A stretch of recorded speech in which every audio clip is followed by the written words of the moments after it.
pido por los otros hermanos que están reunidos, Señor, en diferentes partes de la nación, del mundo, quizá debajo de un árbol, quizá en una cárcel, quizás en diferentes lugares, Padre, pero con el mismo propósito, Señor, de buscar tu rostro.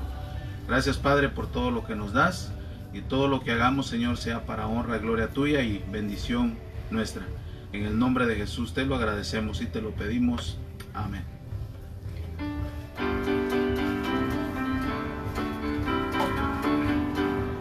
Buenos días, hermanos. ¿Se pueden poner de pie, por favor?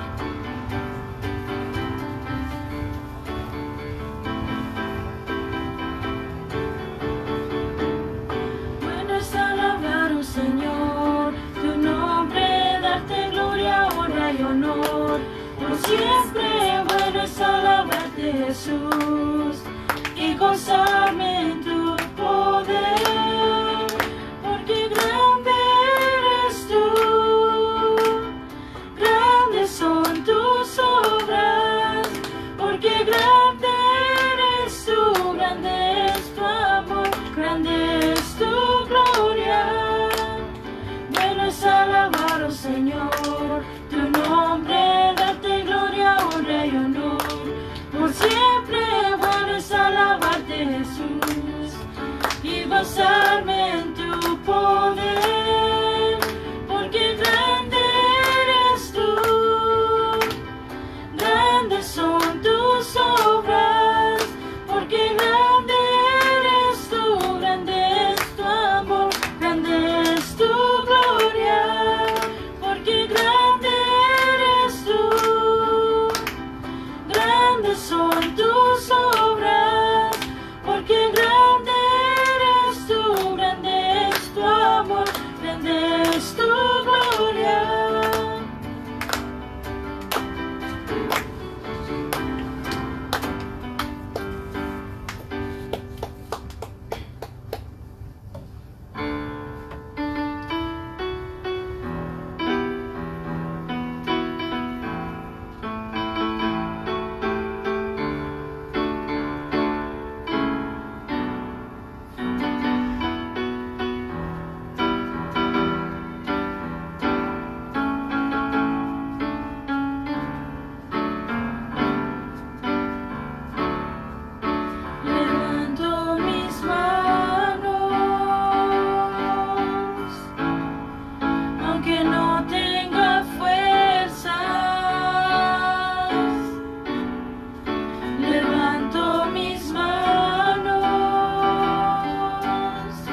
pueden tomar asiento.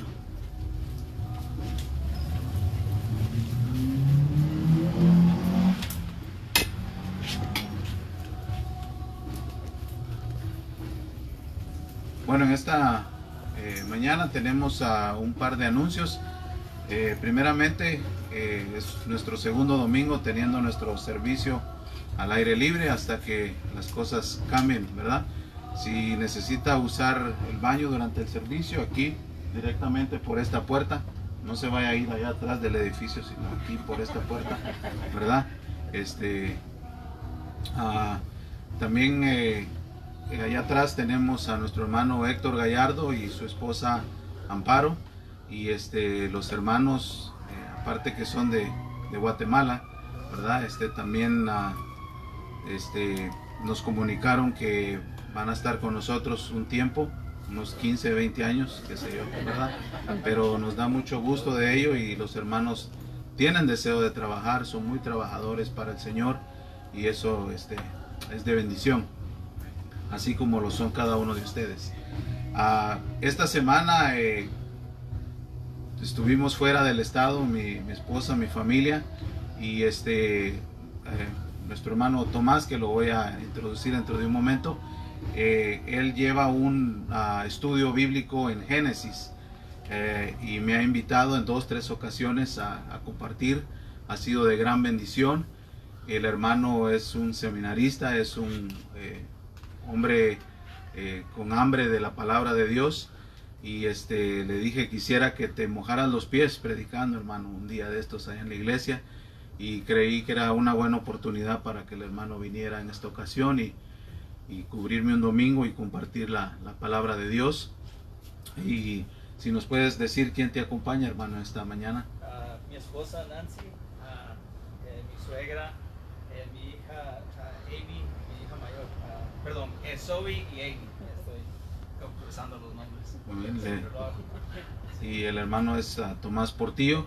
Le damos una bienvenida, ¿verdad?, a él y a su familia.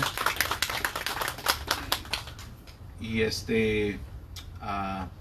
esperamos que Dios nos hable, ¿verdad?, a través de su palabra, que sea de bendición. Y así como una vez alguien me dio una oportunidad a mí y me dijo, vas a predicar ahora, entonces para mí es un gran gusto que el hermano venga y comparta con nosotros la palabra. El tiempo es tuyo, hermano. Nosotros nos vamos a las 10 y ahí cierra así. Okay.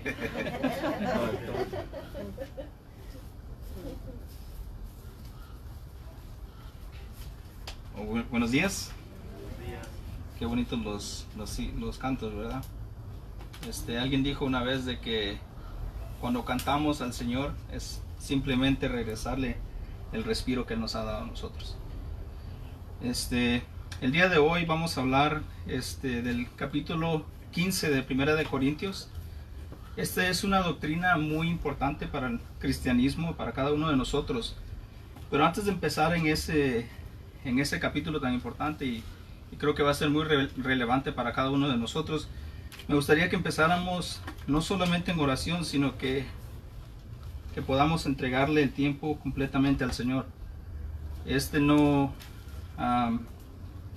Nos ha levantado el día de hoy, y es el que nos ha dado el respiro el día de hoy, y simplemente regresamos ese suspiro, ese respiro al Señor cada vez que le alabamos a Él y cada vez que llegamos a su palabra y podemos aprender de Él.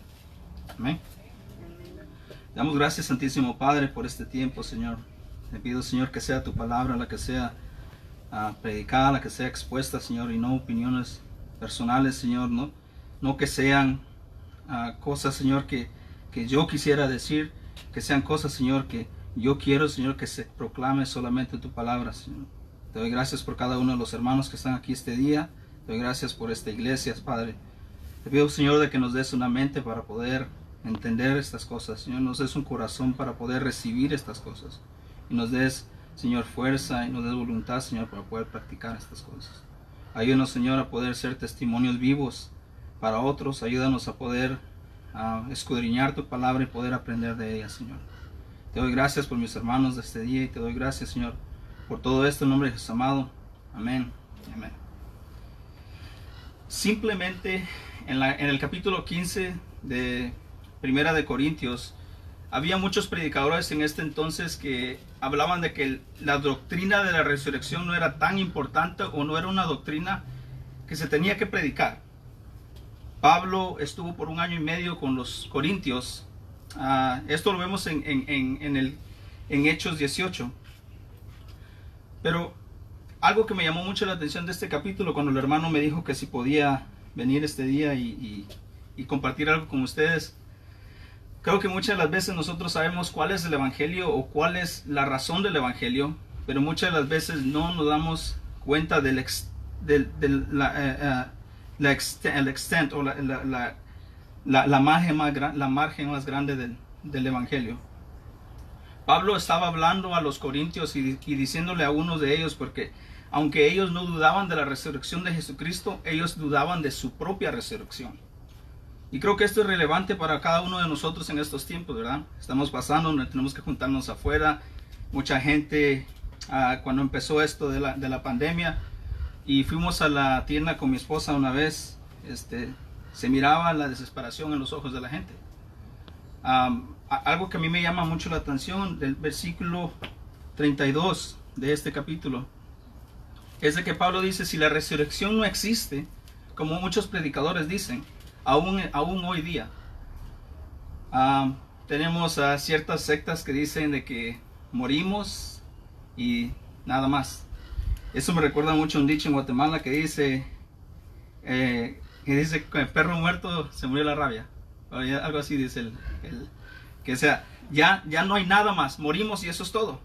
Y si no hay resurrección, quiere decir que, como dice el versículo 32 en la segunda parte, comamos y bebamos, que mañana moriremos. Ya no hay nada más que esperar. Pero como cristianos, esta no es nuestra esperanza. Como cristianos, la esperanza de nosotros es que vamos a resucitar y de que el Señor es las primicias de eso. El capítulo 15 empieza diciendo: ahora os hago saber, y solo ahí voy a parar un momento. Pablo no les está diciendo a los corintios: déjenme, les voy a dar saber una información nueva. No, él estuvo con ellos, y es más, él se fue de ahí después de que lo blasfemaron. Él se fue de ahí después de que lo ofendieron, y él dijo: me lavo las manos de la sangre que se va a derramar. Entonces Pablo, cuando llega acá, él nos dice: ahora les hago saber, como diciendo, ya tengo, imagínense que yo llegue este día a ustedes y le digo a mis hermanos: les tengo algo nuevo que decirles, algo extraño. Al menos de que usted nunca ha escuchado el evangelio, a lo mejor es nuevo.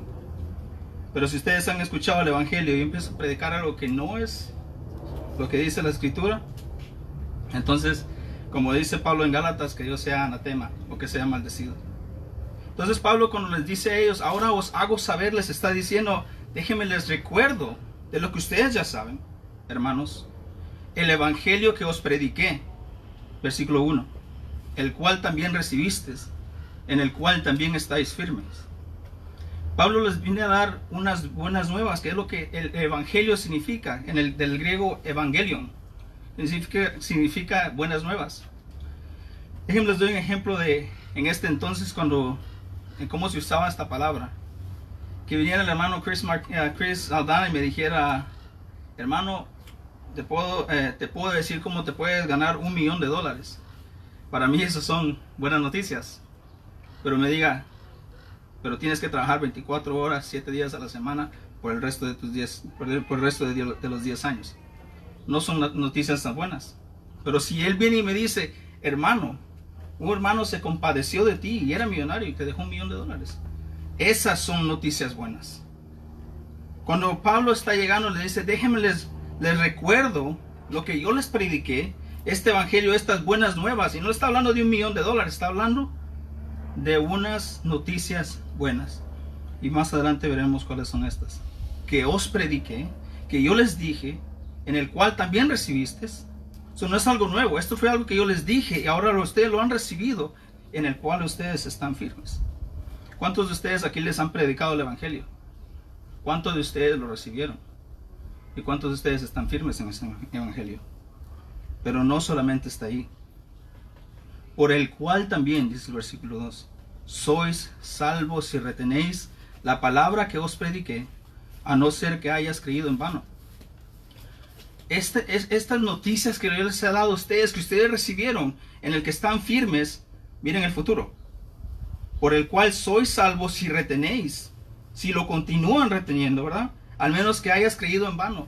Pablo no está diciendo al menos de que ustedes pierdan su salvación. Él no está enseñando una doctrina en la que usted puede ser salvo después de que recibió el evangelio de Jesucristo y la pueda perder. Simplemente está hablando porque les está recordando del evangelio en donde Jesucristo murió en la cruz, en el Calvario por ellos, y que fue sepultado y que al tercer día resucitó. Y él dice, si ustedes no creen en la resurrección, han creído en vano. O han tenido una fe falsa, han creído en algo que no es cierto.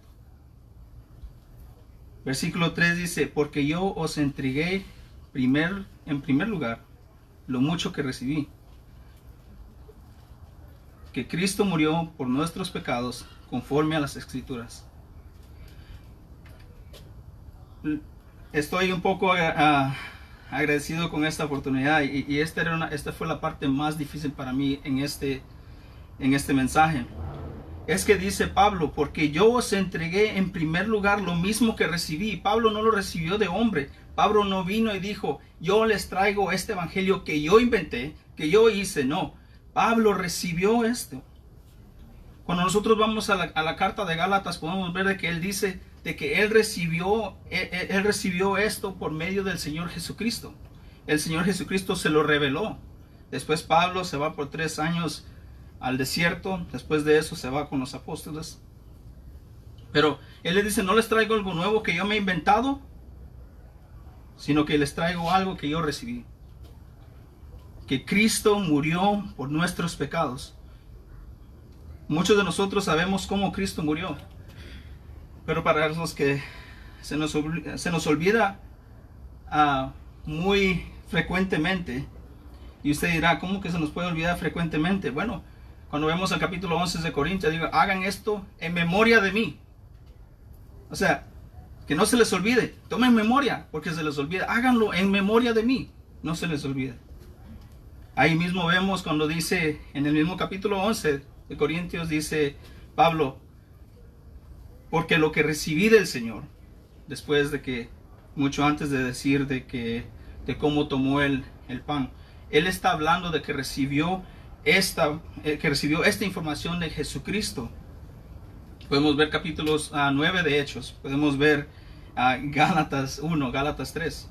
Y algo que se me hace a mí muy interesante, que cuando nosotros vemos en el versículo 1, cuando dice estáis firmes, eso por lo menos me da a mí un poquito de esperanza de ver de que los corintios no estaban de la misma forma en que estaban los gálatas, porque dice, oh gálatas insensatos, ¿quién los ha sacado de ese conocimiento? O ¿quién les ha cambiado ese parecer? Pero dice que ellos no, pero habían unos que no creían en esa resurrección. A mí me parece muy interesante que Pablo dice que Cristo murió por nuestros pecados conforme a las Escrituras. En los versículos siguientes Pablo habla de que se le apareció a Pedro, después a los apóstoles, después a 5,000 personas al mismo tiempo. Pero Pablo está poniendo las Escrituras, el testimonio de las Escrituras, mucho más alto que cualquier testimonio de hombre.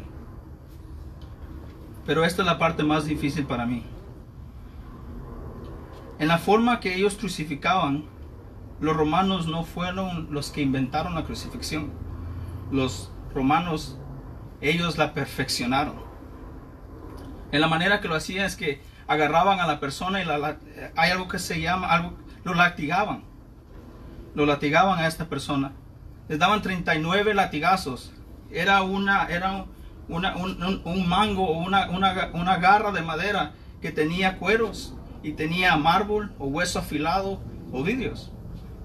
39 latigazos que cortaban la carne, cortaban la grasa, el músculo, las arterias. Para cuando esta persona salía de que le daban los latigazos, su espina dorsal se podía ver. ¿Qué hacían después? Le ponían su ropa de nuevo. Y muchas personas, hay dos clases de entendimiento de esto. Muchas personas creen que esta persona cargaba la cruz completa, que son como 300 libras. Otras personas dicen que solamente la parte horizontal, que son como 100 libras. Esta persona caminaba sobre toda la ciudad, y esta era una muerte pública, una muerte lenta y una muerte vergonzosa. Después de que llegaban al lugar donde el hombre iba a ser crucificado, le arrancaban la ropa, así que la sangre que se había coagulado se volvía a abrir, las heridas se volvían a abrir, porque le arrancaban su ropa. Lo tiraban al suelo contra una madera áspera, ponían unos clavos de 5 a 8 pulgadas afilados y lo ponían sobre una vena que se llama la vena o la arteria media de este lado. Ponían sus pies en una posición de 45 grados que hacía que fuera una posición muy incómoda para la persona. Después de eso clavaban sus pies y cada vez que respiraba era una angustia. Se dislocaban sus hombros. Ya tenía golpeados su espalda y cada vez que quería respirar tenía que hacer un efecto como levantar, y esto eran reflejos del cuerpo solamente.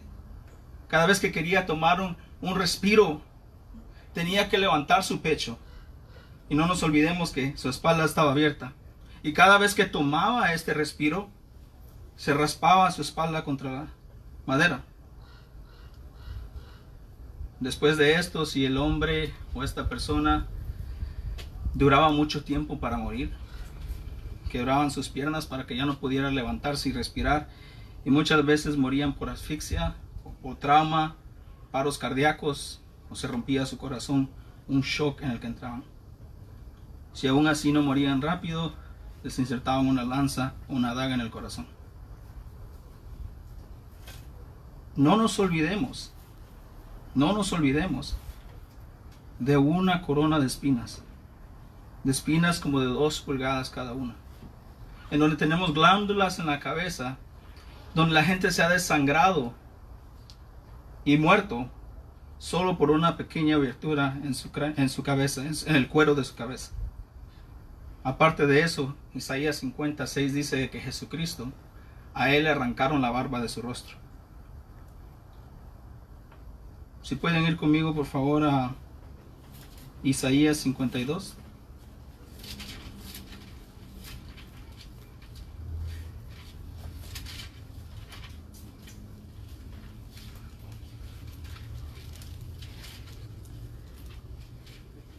Vamos a empezar en el versículo 13.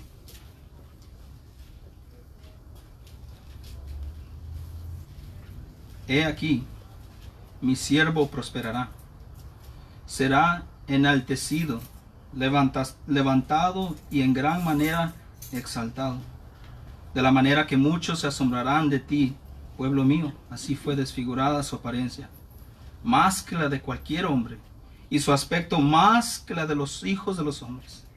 Ciertamente, él asombrará a muchas naciones. Los reyes cerrarán la boca ante él, porque lo que no le habían contado verán, y lo que no habían escuchado entenderán.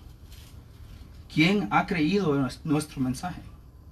¿A quién se ha revelado el brazo del Señor? Creció delante de él como renuevo tierno, como raíz de tierra seca. No tiene aspecto hermoso ni majestad para que lo miremos, ni apariencia para que le deseemos. Fue despreciado y desechado de los hombres, varón de dolores y experimentado en aflicción. Y como uno de los que los hombres esconden el rostro, fue despreciado. Y no le estimamos. Ciertamente, él llevó nuestras enfermedades y cargó con nuestros dolores. Con todo nosotros le dimos por azotado, por herido de Dios y afligido. Mas él fue herido por nuestras transgresiones, molido por nuestras iniquidades. El castigo por nuestra paz cayó sobre él, y por sus heridas hemos sido sanados. Todos nosotros nos descarriamos como ovejas, no apartamos cada cual como su camino, pero el Señor hizo que cayera sobre él la iniquidad de todos nosotros. Fue oprimido y afligido, pero no abrió su boca, como cordero que se lo lleva que es llevado al matadero, y como oveja que ante sus trasquiladores permanece muda. No abrió él su boca. Por opresión y juicio fue quitado. Y en cuanto a su generación, ¿quién tuvo en cuenta que él fuera cortado de la tierra de los vivientes por la transgresión de mi pueblo? ¿A quién correspondía la herida? Se supuso con los impios su sepultura, pero con el rico fue su muerte. Aunque no había hecho violencia, ni había engaño en su boca, pero quiso el Señor quebrantarle, sometiéndole al padecimiento, cuando él se entregue a sí mismo como ofrenda de expiación. Verá su descendencia, prolongará sus días, y la voluntad del Señor en su mano prosperará. 2 versículos más.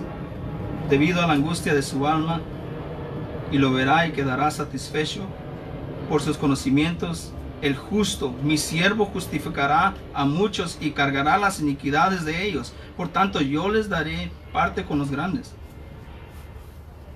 Y con los fuertes repartirá despojos, porque derramó su alma hasta la muerte. Y con los transgresores fue contado, llevado en el pecado de muchos, e intercediendo por los transgresores. 750 años antes de que Cristo fuera crucificado en la cruz.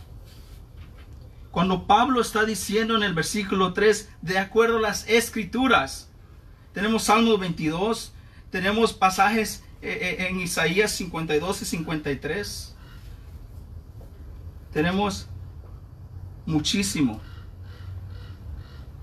versículos en que fueron esas profecías que fueron cumplidas en la cruz. Por si alguno le gustaría decir de que, bueno, las Escrituras dicen eso. Había un historiador que nació 4 años después de que Jesucristo fue crucificado en la cruz. Se llama Fabio Josefus. Y este es un historiador judío. Este es un documento, o esto es un testimonio fuera de la Escritura que nos habla de lo que pasó esa vez. Ahora hubo por este tiempo Jesús, un hombre sabio, si es lícito llamarle hombre, porque él era hacedor de obras maravillosas, un maestro de hombres que reciben la verdad con placer. Atrajo hacia el tanto a muchos judíos como muchos gentiles. Él era el Cristo.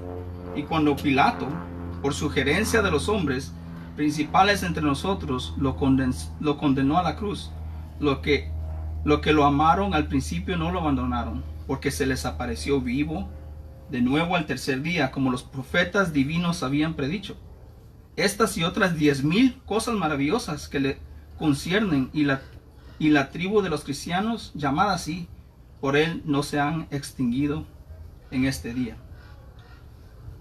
A mí se me hace un poquito a veces cuando leí esto por primera vez, digo, ¿será este hombre un comentarista? Porque casi lo mismo dice en Mateo 27-26, que después de que Poncio Pilato no sabía qué hacer, y por complacer a la gente, dejó ir a Barrabás y crucificó a Jesucristo. Pareciera que este historiador está haciendo un comentario de eso, pero no es así. Lo mismo que recibí, que Cristo murió por nuestros pecados, conforme a las Escrituras. Jesucristo murió en esa cruz como expiación para que nosotros fuéramos salvos. Pablo está poniendo las propias Escrituras como un mayor testimonio de este hecho. Y no les cuento lo que pasó en la cruz, no les digo eso para que le tengan lástima, no. Guarden esa lástima para los predicadores que dicen que la resurrección no existe, que es el tema de hoy. Solo quería hacer un pequeño paréntesis ahí. Estos hombres que dicen que uno muere y después no hay nada más. Dice el versículo 4, que fue sepultado y que resucitó al tercer día, conforme a las Escrituras. Y hay algo a mí que se me hace bien interesante, es de que según las Escrituras, Jesucristo iba a ser crucificado, que él iba a ser expiación, y vemos que él era la sustancia de la sombra de las cosas por venir. Y algo que se me hace muy interesante de que más adelante, en el versículo 24, dice: entonces vendrá el fin cuando él entregue el reino al Dios y Padre, después que haya abolido todo dominio y toda autoridad y todo poder, pues Cristo debe reinar hasta que haya puesto a todos sus enemigos debajo de sus pies. Y el último enemigo que será abolido es la muerte, porque Dios ha puesto con todo en sujeción bajo sus pies. Estos son los pies de Cristo.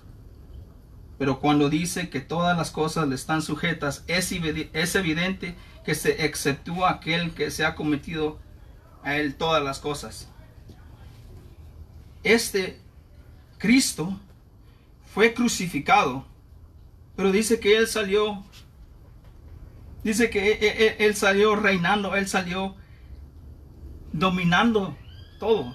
Él ganó, él tuvo victoria sobre esa muerte. Si yo viniera y le dijera: le tengo la solución para su vida, tenemos un Salvador, y usted me diga: ¿dónde está? Está muerto. Esas no son buenas noticias. Cuando vamos a Colosenses 2, empezando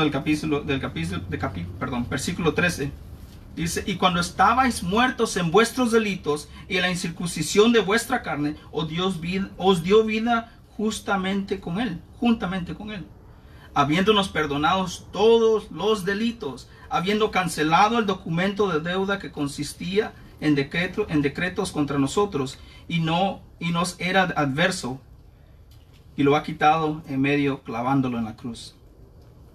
Y habiendo despojado a los poderes y autoridades, hizo de ellos un espectáculo público, triunfando sobre ellos por medio de él.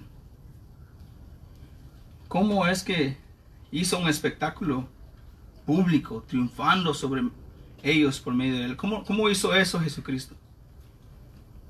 ¿Cómo es de que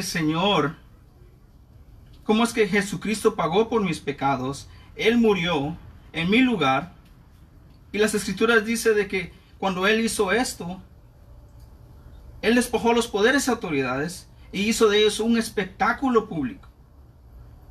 ¿Cómo hizo eso? En estos tiempos, cuando los enemigos de los romanos iban a las batallas y los romanos ganaban, y no quiero ser muy grotesco, pero los romanos cortaban las cabezas de sus enemigos y los ponían sobre una lanza, y se subían en sus caballos o iban caminando en procesiones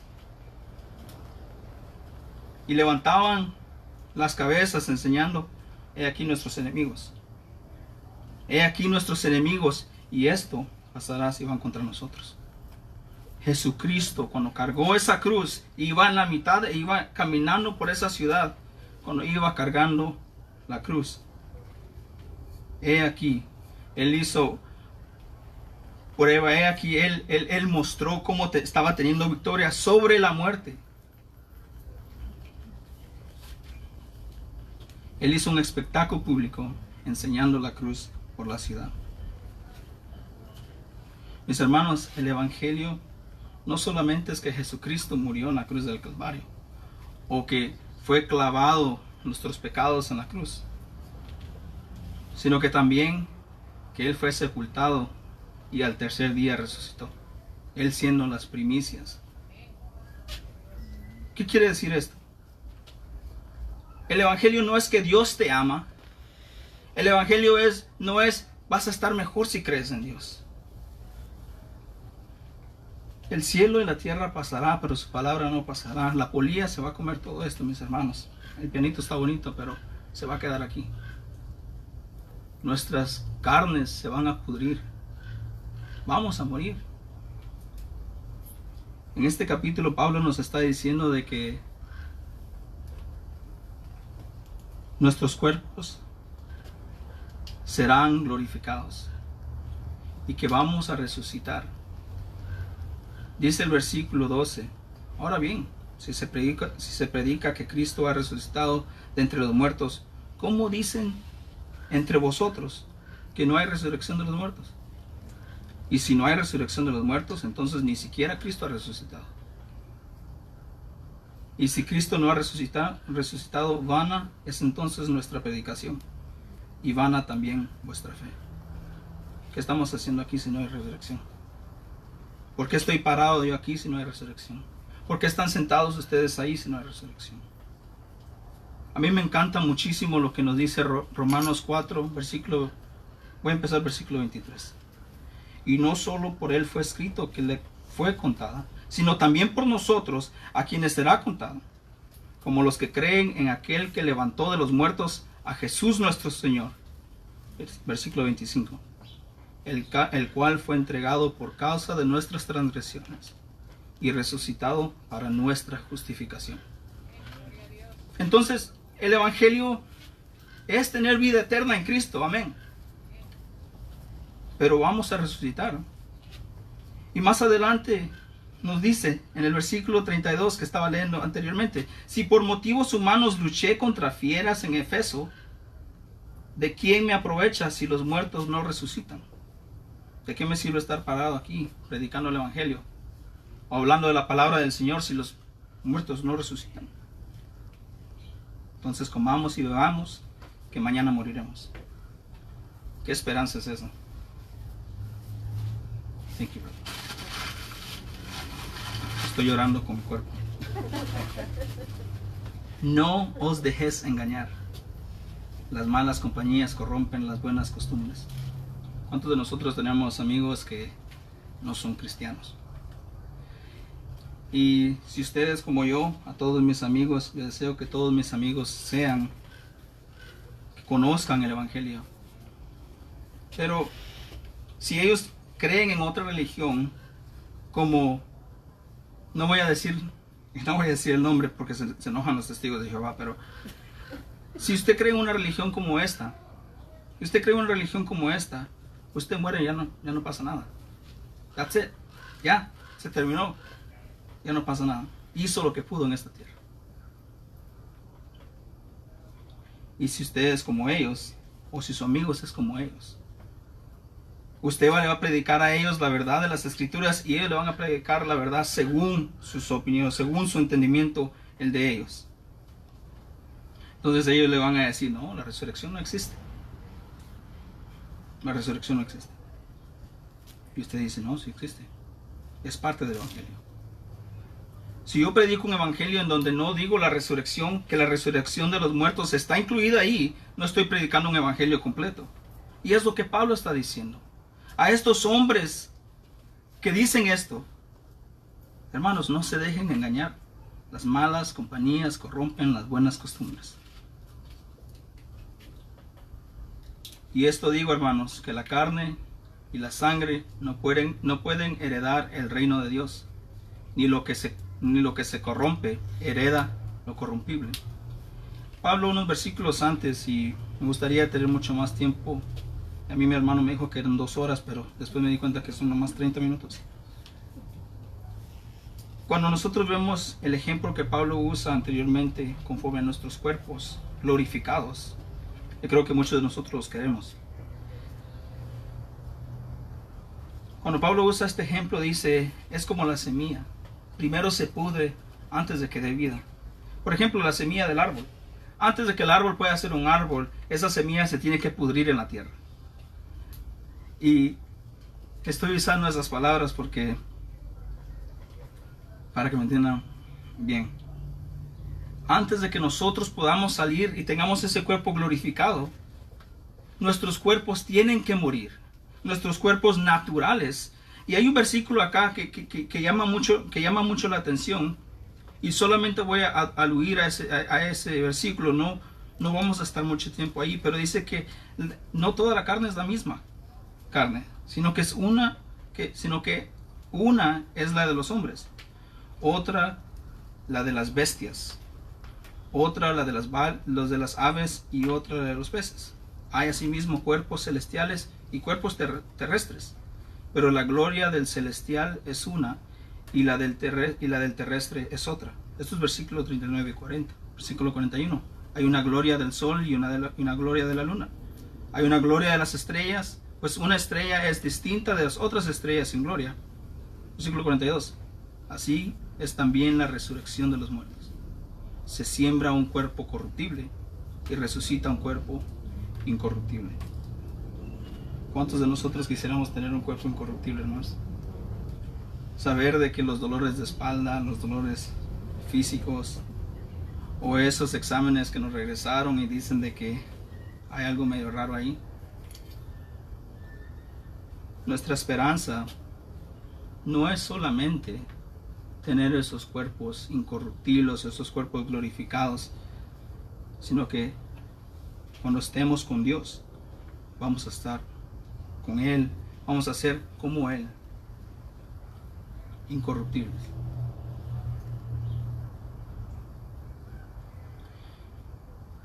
Voy a terminar con esto, mis hermanos.